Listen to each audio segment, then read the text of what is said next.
Magandang umaga po mga ka-STL. Narito na po ang resulta ng STL Bataan para sa araw na to, first draw November 10, 2024.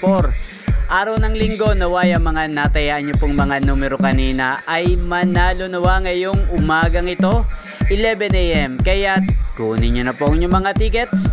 Narito na po ang resulta. Ang mga numerong nanalo sa STL Bataan ngayong oras na to, 11 AM, first draw result, 17 at 11 in exact order.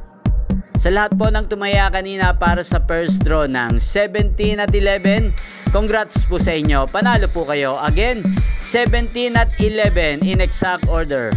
Shoutout po natin ngayong oras na to si Ricky at Alfred ng Bataan. Shoutout po sa inyo, naway manalo na rin po kayo sa STL Bataan.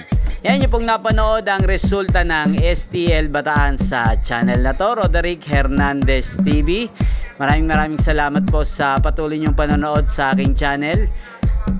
Huwag pong kalimutang mag-subscribe.